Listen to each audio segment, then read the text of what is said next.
Welcome to Something to Wrestle With. Welcome to Wrestle With. Bruce Prichard. Well, you know.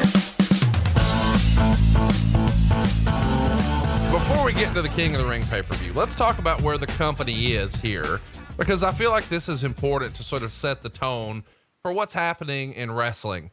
The average attendance in June of 92, where business was certainly on a bit of a downslide, you were averaging 3,900 fans. By June of 93, just 2,600 fans. So it's a 33% dip here. As far as the gate, the actual money, it mirrors. It's down 33%. You were doing $50,700 in June of 92. Here you're averaging $33,930. The house shows are just flat, not selling. But oddly enough, television ratings are up a teeny bit, a tenth of a point. Where is the company from a summer of 92 perspective? And I know you weren't quite there back again in June 92, but you are here in June 93. Is this the first time you can sense a real noticeable slide in company revenue since you've been there? Because it feels like you guys have sort of been on the upswing. There may have been a couple of little dips or peaks or valleys here or there, but this is the first noticeable, like, oh shit, things are changing. Yeah, this was especially for me, and I've been away for a little over a year. So to come back and kind of get into this, it was a little eye-opening, and it was, damn, man, we've got a fight on our hands, and we need to change something. There was definitely a feeling of, it wasn't desperate, but it was, damn it, we've got to change. We haven't changed in so long. And when you went back and looked at the model, for so many years, we had followed that same model, and it was all about, the Hulkster on top and the big babyface champ.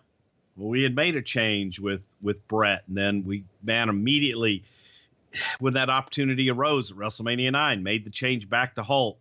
And it just was, it was a learning curve. It was a learning curve, and we were feeling it for the first time business-wise in a long time. And as if that's not enough, all of a sudden, you guys have a lot more on your plate. Meltzer would report in the June 7th Observer that Vince McMahon had resigned as president of Titan Sports about 2 weeks back. And while that is a major news item, it was largely being kept hush-hush. He was technically both the president and CEO. And it's the largest wrestling company in the United States. But here, he's transferred control over to his wife, Linda, allegedly sometime in mid-May. Now, he's still going to remain CEO of Titan Sports and will remain as a television personality, but Titan was not hoping that this information would get out. But it is sort of well known that NBC is going to start working on a story. And all of this has to do with the ongoing federal investigation about steroids, of course. They acknowledged this publicly to people in the company in Halifax on May 24th. Where Vince addresses the crew and says that Linda is now the president of the company, taking a spot he's had since 1982. Were you there for this meeting? And are people sort of starting to panic? Because this federal investigation, there had been whispers for a while, but when you see a move like this, you've got to start to look around and say, oh shit, are we in trouble? Wait a minute. I'm really confused here because I thought Jerry Jarrett was brought in to be the president of the company and run the company. Listen, I'd really like to not talk about Jerry Jarrett today. Can we get through this episode and not talk about Jerry Jarrett? I can't make any guarantees about that. Okay. Can you answer this question? Well, no, this was a move, made by Vince because of the investigation and because of us going to trial and everything. And Vince also wanted to, this was public. I don't know where they get that this was something that was kept hush hush. We announced it publicly so that it wasn't, per se, the president of Titan Sports going on trial with the whole steroid distribution deal. So Vince just in name, made Linda the president. And also Vince was concentrating more on the creative end of things. Their roles really didn't change other than title. Okay. Because I wanted you to sort of stand on what you said there, because you said the title change, he transferred the title control in change. name. Yes. Yeah. But really, as far as productivity, same. Same. That's why, when people say, oh, they brought Linda, I don't even remember what the hell Linda's title was before that.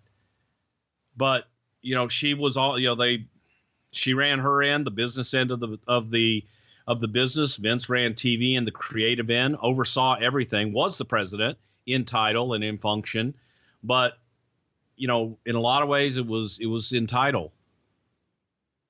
So when Meltzer reaches out to the Titan spokesperson, I'm going to butcher this fellow's name. Is it Steve Planamenta? Steve Planamenta. There you go. So when he reaches out to Steve Planamenta, Steve says, hey, this is not really a resignation, and sort of downplays the charges, saying, quote, it's not a big a deal as people are making it out to be. People are reading into things that really aren't there. And he would describe the activities of Linda and Vince as that Linda has largely been running the business end of the company, and Vince has really been running the creative aspect. So no real changes.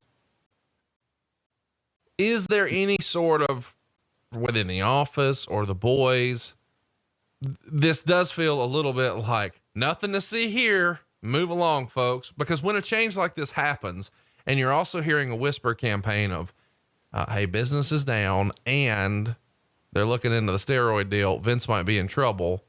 People have to, it's natural to sort of speculate and or worry, right? What was that like at the time? Well, I think that the worry and the speculation was running rampant, and people were wondering, oh my God, do they think that Vince is going to go to jail on all this stuff? And that's where, because you can't ignore the Jerry Jarrett rumor and innuendo at this point, because that's, they were feeding into that, and people looking around going, what are they going to do if this happens? It was going to be business as usual. And that's why Vince felt it important to give Linda that title, on a what if. But nothing internally changed. Vince was still doing his job day to day. Linda was doing her job day to day. And other than in title, that's the only thing I ever remember changing. One of the things that comes out is that NBC was reaching out to former WWF wrestlers who now work for WCW, trying to get their testimony.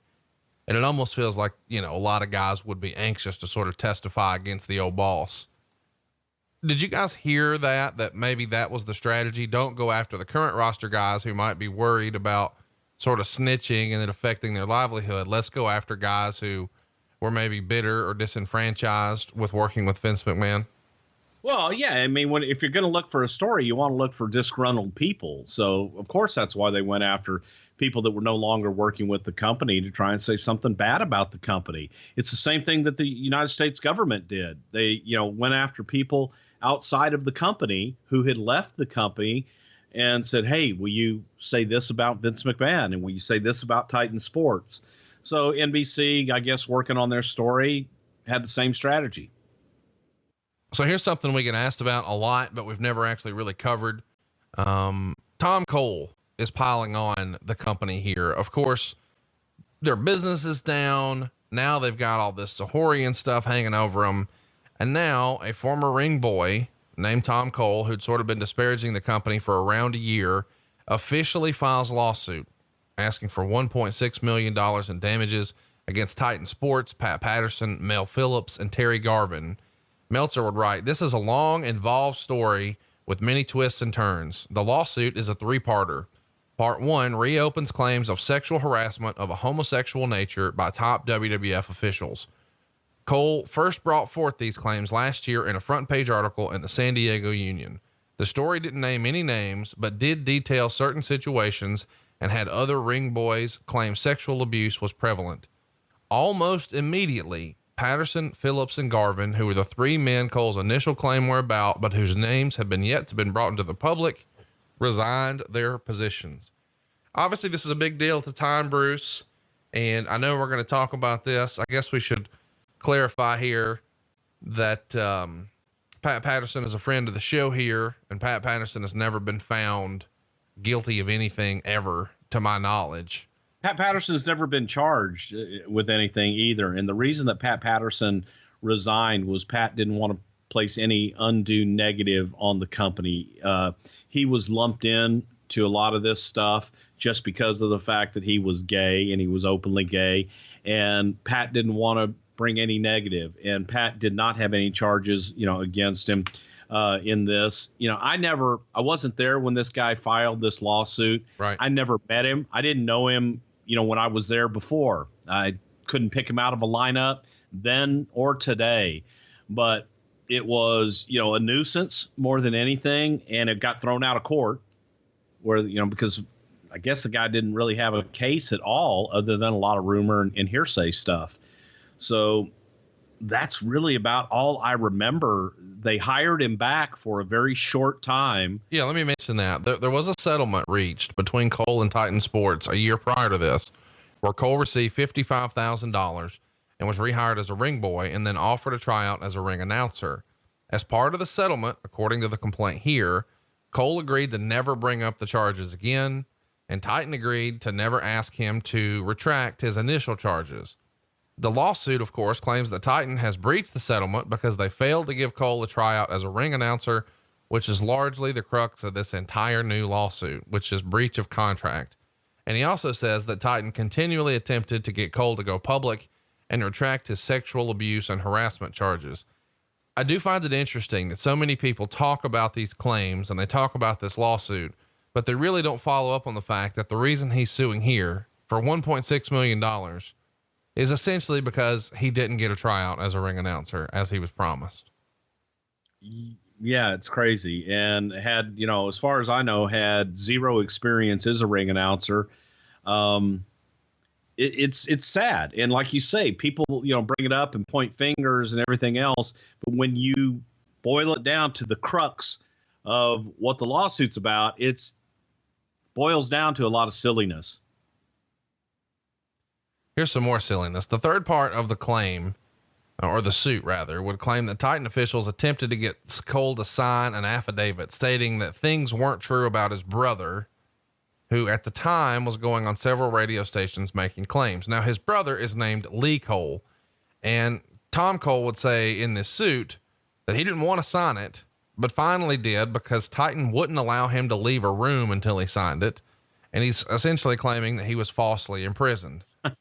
And this is directly from the Observer. While this isn't certain, given the wording of the Titan lawsuit against Phil Mushnick, it can be ascertained that the statements Cole signed claimed Mushnick and Lee Cole had conspired against Titan and induced Tom to create an untrue story, which may have been a key point in the lawsuit against Mushnick. Man, there's so much meat on the bone here, where Phil Mushnick, who was probably public enemy number one against Vince McMahon, you guys at Titan had some reason to believe that Tom Cole's brother, Lee, was in cahoots with Phil Mushnick. Did you ever hear that?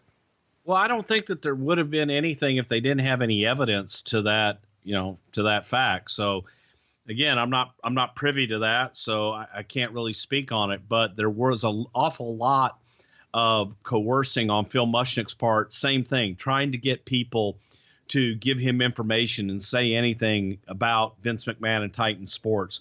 For whatever reason, Phil Mushnick just hated Vince and hated the company and hated professional wrestling and professional wrestling fans. Let's talk about this, because I don't know when we will again, because we're not going to do a ring boy scandal lawsuit. I just don't know how we would effectively cover that. This is probably it. There's always been, it's such a weird thing to even talk about, but there's almost like a weird double standard in wrestling where, and people have a lot of fun talking about guys in Memphis liking young girls and things like that. And I'm not naming anyone in particular. I'm just saying a lot of guys got themselves in trouble down there and lawsuits in that area because there was such a large female contingent. And even guys like Art Barr have had situations with underage girls, and it just became sort of oddly commonplace and weirdly accepted in the old days of professional wrestling. I mean, you would agree with that, right? That there were guys who engaged in inappropriate relationships with underage girls, and a lot of the other locker room would sort of turn a blind eye to it because it was sort of commonplace at the time, which is not popular to say. I think probably years ago in the territorial days and in different parts of the country, yes.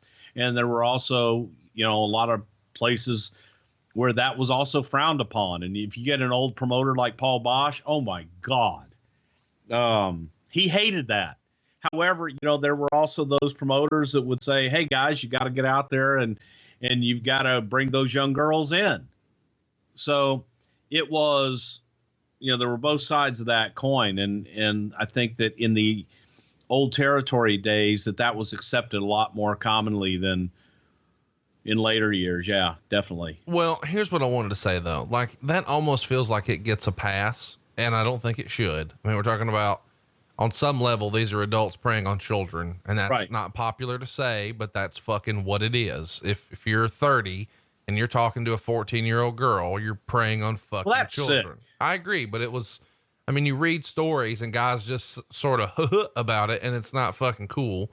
But at the same time, it's like when you talk about the ring boy thing, everybody gets caught up. So my question is, because we haven't heard as much about this. I'm not saying it happened here in the WWF or for Vince McMahon or Titan Sports. I'm not insinuating that at all. But I am saying with the homosexual contingent within wrestling, was some of that sort of looked at the same way? Like how some of the guys sort of turned a blind eye to hanging out with underage girls. Did some of the homosexual stars have that same attitude to hanging out with young boys? That doesn't feel like it's that far of a stretch for me. Well, no, I would have to disagree wholeheartedly on that, because I feel that there was a lot of homophobia, and I think that there were unnecessary rumors and things that were brought up just because someone happened to be a homosexual. And I don't know that necessarily that there was as much of that because they were homosexual that they didn't want to draw any more attention to themselves. Okay. Well, that's fair. I mean, I wouldn't have thought about that, but back then I'm sure being a homosexual in a locker room was rather difficult. Yeah. Yeah. And, again, Pat Patterson is one of my best friends, and he's got a great book, it's called Accepted, but he talks about how difficult it was to exist in what is perceived as, straight man's business, and being in locker rooms with guys, and the guys could brag about their conquest the night before with this girl. Right. What could he brag about? Oh boy, I had this guy, last night. And yeah. And there is the whole, and this is, what it is at the time. There was certainly a perception that if you were going to be a badass, that if you were going to be a manly man, then you couldn't quote unquote be a sissy or whatever. Now we know now that's all bullshit, but that was sort of commonplace thinking back then, that you had to sort of ooze machismo, and you had to, you had to like girls to be a badass. You couldn't possibly kick ass and like guys. That's not what you do. You're dainty and whatever. Yeah. It's just, exactly. It's a weird deal, man. And I'm glad we got to talk about it.